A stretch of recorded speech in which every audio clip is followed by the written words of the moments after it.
Halo, halo, apa kabar Anda semua? Bung Rocky, hari ini kan hari 1 Mei ya, May Day gitu ya. Ini sebenarnya juga ini bisa dua makna May Day ini. May Day buruh, tapi May Day memang para buruh itu minta tolong, teriak minta tolong karena situasi mereka ini makin lama kan nggak tertolong ya.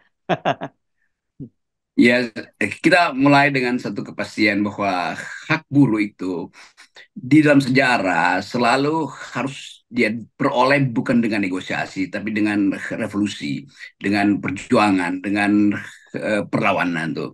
Dan hari ini 1 Mei selalu kita ingat hari ketika seluruh dunia itu menyadari bahwa tidak ada kesejahteraan, tidak ada keadilan kalau hak-hak normatif buruh itu diabaikan oleh negara, bukan diabaikan oleh pengusaha. Kalau dalam diabaikan pengusaha itu urusan ideologi itu, tetapi buruh tetap punya hak untuk mengatakan bahwa kami yang menghasilkan pertumbuhan tuh, dan negara harusnya membela mereka bukan membela pengusaha tuh. Jadi setiap kali 1 Mei kita ingat buruh bukan sekedar May Day dalam bentuk apa namanya tuh keinginan untuk minta tolong karena mau tenggelam, Ya. tapi buruh justru kasih kasih kode bahwa 1 Mei itu adalah Hari Keadilan Sosial Sedunia tuh, dan Indonesia terikat dengan peraturan-peraturan atau regulasi yang dibuat oleh ILO. Juga Indonesia terkait dengan sejarah perjuangan buruh yang menjadi alasan terbentuknya partai-partai kiri di masa lalu yang tujuannya adalah memperjuangkan hak buruh. Kita tahu ada Serikat Dagang Islam, kemudian jadi serikat dagang dan bertumbuh menjadi partai politik. Semua itu mulai dari perjuangan buruh tuh. Nah, kita lihat bahwa selama era Pak Jokowi buruh itu ditelantarkan. Omnibus Law dibuat semata-mata untuk mengendalikan hak politik buruh. Ya. Dan itu yang akan kita tagih pada Pak Prabowo. Kalau Pak Prabowo mengatakan bahwa dia ingin mempersatukan Indonesia dengan mengumpulkan semua partai politik, sebaiknya Pak Prabowo mulai dengan fakta bahwa kehidupan buruh itu terlantar. Jadi persatukan dulu niat Anda itu untuk membela yang terlantar, itu buruh tuh. Dan Gerindra dari awal menginginkan, kalau kita baca anggaran dasarnya, itu Indonesia yang sejahtera, Indonesia yang berkeadilan tuh. Nah, keadilan dan kesejahteraan itu pertama-tama adalah urusan buruh tuh. Jadi 1 Mei ini kita anggap sebagai tonggak untuk menguji apakah Prabowo itu pro rakyat atau pro pengusaha. Hanya itu intinya. Jadi penanda pertama Hari Buruh 1 Mei ini justru ditujukan pada sikap Prabowo nanti. Apa pro korporasi atau pro koperasi? Kira-kira begitu gampangnya Ya, tuh. ya, ya. Tapi saya kira ya, Bung Rocky dengan pernyataan Pak Prabowo, termasuk kemarin pernyataan di PBNU yang dia menyatakan bahwa dia akan melanjutkan pemerintahannya Jokowi yang dan Pak Jokowi itu sudah membuatkan landasan, membuatkan pondasi untuk pemerintahannya. Dia tinggal melanjutkan. Saya kira nggak berlebihan kalau kita nggak boleh berharap terlalu banyak dengan Pak Prabowo karena ya seperti yang Anda sebutkan tadi di eranya Pak Jokowi itu kelihatan sekali bahwa pemerintahnya pro korporasi, undang-undang Omnibus Law, udah Minerba dan sebagainya. Itu jelas dan saya kira ini menjadi dilematis saya kira buat kelompok-kelompok buruh yang kita tahu kemarin juga menjadi pendukungnya Pak Prabowo. Betul, banyak komponen buruh yang di awal itu merasa bahwa melalui Gerindra itu hak-hak normatif bisa diperjuangkan tuh. Ya. Apalagi Pak Prabowo sendiri kan dia kan sampai sekarang jadi pelindung koperasi Indonesia segala macam, dan Hmm. disitulah sebetulnya diuji ideologi dari Gerindra itu.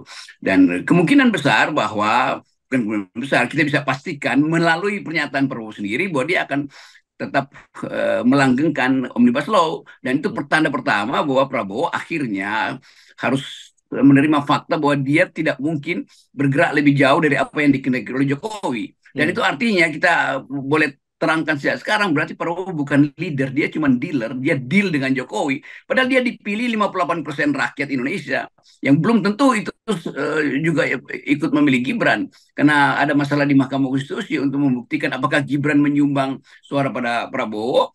Kelihatannya tidak. Gibran hanya menyumbang 2,8%, setara dengan Kaisang sebetulnya yang adalah suara Hmm. Jokowi kan. Jadi tetap ada problem di situ. Dan kita balik lagi pada isu hari ini, bahwa kegiatan politik buruh itu tidak akan berhenti sampai Oktober nanti.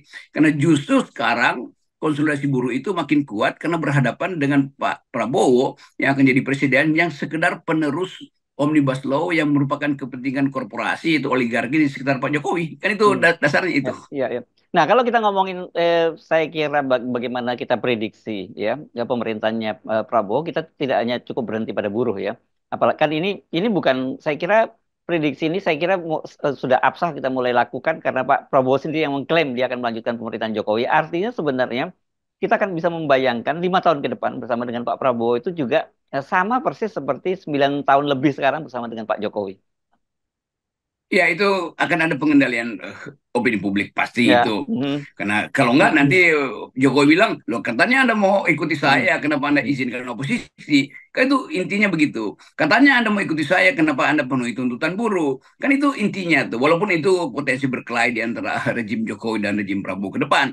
Tetapi keterangan Prabowo itu merupakan janji dia untuk meneruskan kebijakan Pak Jokowi itu sudah mengkhianati hak rakyat untuk memperoleh keadilan dan berupaya untuk keluar dari genggaman oligarki Jokowi kan. Jadi buruh terpaksa atau bukan terpaksa harus ada di dalam posisi perlawanan pada akhirnya. Dengan apa? Dengan semua kebijakan Pak Prabowo kan. Kebijakan Prabowo di bidang ekonomi itu yang langsung terasa di tingkat pengupahan nanti kan. Dan Ya. eksploitasi buruh akan berlanjut terus tuh. Jadi selama korporasi yang dieluk-elukkan oleh Pak Jokowi sebagai mesin pertumbuhan dilanjutkan oleh Pak Prabowo, maka efek disparitas akan jalan terus. Jadi kesejahteraan dan hak-hak buruh itu tetap akan ditekan. Kita berpikir begitu karena Prabowo sendiri yang mengatakan dia akan melanjutkan dan Mhm. bahkan dia sebutkan dia sudah dipersiapkan oleh Jokowi sejak lama. Nah, Ya, itu ya, ya. konyolnya.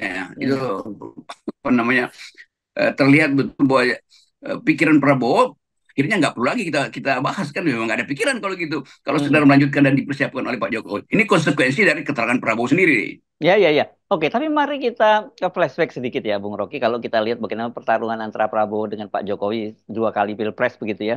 Dan kita kan melihat paradigma yang berbeda sekali memang pada waktu itu ya, Bung Rocky ya. Ya, nah, tapi kenapa kemudian ya sekarang tiba-tiba Pak Prabowo itu mengubah semuanya kan? Saya kira kan orang nggak mudah mengubah paradigma. Tadinya kita berpikir ini bagian dari strategi dari Pak Pak Prabowo saja karena seperti diakui bahwa karena dia sudah kalah 2 kali ya dia mesti belajar dengan orang yang memenangkannya. Tetapi ketika kemudian Pak Prabowo sudah menang dan sudah ditetapkan oleh oleh KPU sebagai pemenang definitif pada Pilpres 2024, ternyata itu tidak berubah gitu. Jadi artinya sebenarnya yang berubah itu Pak Jokowi jadi Pak Prabowo shifting menjadi penerusnya Pak Jokowi gitu. Itu yang tadi pagi kita bahas tuh, paradigmanya nggak jelas juga Gerindra kan. Hmm. Kan dari Hmm. awal kita tahu permusuhan antara Prabowo dan Jokowi di 2019 itu ideologis tuh. Kita lihat Ya. debat-debatnya itu, dan Hmm. Prabowo datang dengan dalil rakyat, bahkan timbul tenggelam bersama rakyat Hmm. kan. Hmm. Hmm. Kan itu satu paradigma yang beda sekali dengan Pak Prabowo yang Pak dengan Jokowi. Pak Jokowi Hmm. yang slogannya adalah melekat sempurna dengan oligarki. Kan itu beda kan. Jadi Hmm. timbul tenggelam bersama rakyat itu paradigma Gerindra, melekat sempurna dengan oligarki itu adalah paradigma Jokowi. Sekarang Prabowo bilang sebetulnya kami juga adalah melekat sempurna dengan oligarki. Kenapa? Karena saya dipersiapkan oleh Pak Jokowi. Untuk apa? Untuk makin melekat dengan oligarki. Kan Hmm. logikanya begitu tuh. Kalau kita mau debat-debat retorika kan. Jadi Hmm. terlihat bahwa Gerindra sebenarnya nggak ada posisi akhirnya kan. Nah, itu yang menunjukkan kita khawatir bahwa partai-partai ini dari awal nggak punya posisi itu, nggak punya keketatan berpikir secara ideologis. Nah, itu yang mengkhawatirkan karena kita nggak bisa baca arah kebijakan ke depan. Kalau kita tanya Pak Prabowo arahnya kemana, oh seperti slogan awalnya yaitu timbul tenggelam bersama rakyat. Lalu orang persoalkan, kalau timbul tenggelam bersama rakyat, kenapa pro Jokowi? Kan Jokowi timbul tenggelam bersama oligarki. Jadi itu soalnya. Jadi, kalau di luar negeri ini udah dibahas habis-habisan sampai Hmm. jadi disertasi sebetulnya bahwa perubahan paradigma itu bukan karena perubahan zaman, tapi karena kepentingan doang.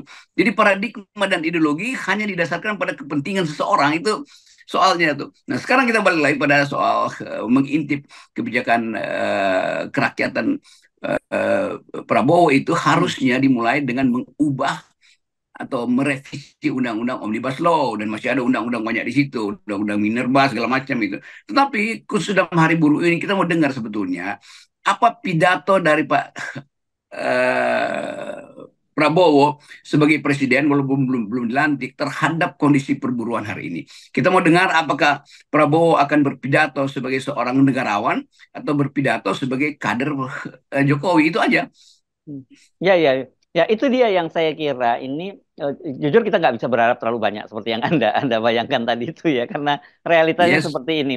Tetapi yang jauh lebih lebih gede lagi, kita tidak hanya menyoroti Pak Prabowo-nya, tapi itu kelihatannya menjadi partai politik dari para politisi kita gitu, yang ini kan tidak, kita tidak boleh nganggap ini sekedar main-main, karena bagaimanapun juga kan sekarang ini ngatur negara ini para politisi. Tapi dengan gambaran kita politisi yang seperti itu, yang bukan hanya terjadi pada Pak Prabowo, pada politisi yang lain juga seperti itu, ya kita ini sebenarnya makin jauh harapan dari para founding parent. Dan Renanda di tepian Danau Maninjau Anda membuat kontemplasi yang luar biasa tentang para tokoh-tokoh Indonesia di masa lalu yang kebetulan memang banyak dari Sumatera Barat gitu. Nah, kita coba lihat, saya kira ayah Pak Prabowo juga pernah punya rumah di situ di Oh Bukit iya ya, Tinggi waktu PRRI ya dulu ya. waktu, Ya.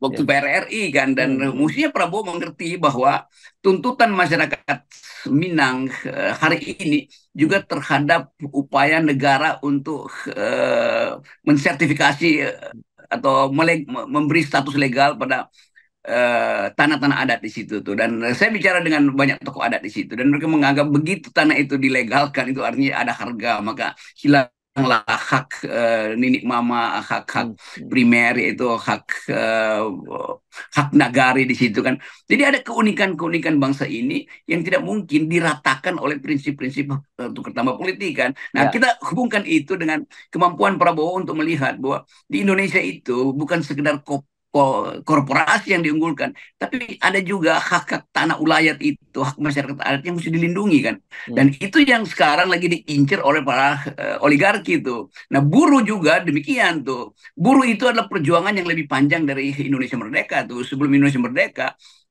serikat-serikat buruh udah tumbuh untuk menghadang kolonialisme, imperialisme, dan kapitalisme. Hmm. Jadi perjuangan buruh ini jauh lebih panjang dari perjuangan partai-partai putih yang baru didirikan setelah Muhammad Hatta mendeklarasikan pendirian partai-partai putih. Pada waktu itu Hatta menginginkan partai-partai putih didirikan untuk mengucapkan janji keadilan, janji kesejahteraan. Nah, sekarang nggak ada satu partai pun yang konsisten dengan janji-janji itu, karena dia terbawa pada aura tukar tambah. Kalau Ya. nggak berkuasa itu artinya nggak punya modal. Kalau nggak berkuasa artinya nggak mungkin mengatur pembagian kursi di daerah-daerah. Kan itu konyolnya di situ tuh. Tapi buruh tentu akan tetap melawan, karena sejarah perjuangan buruh itu adalah sejarah panjang peradaban. Ya oke, panjang umur perjuangan ya Bung Rocky. Ya. Panjang umur perjuangan. Iya. Selamat Hari Buruh. Ya.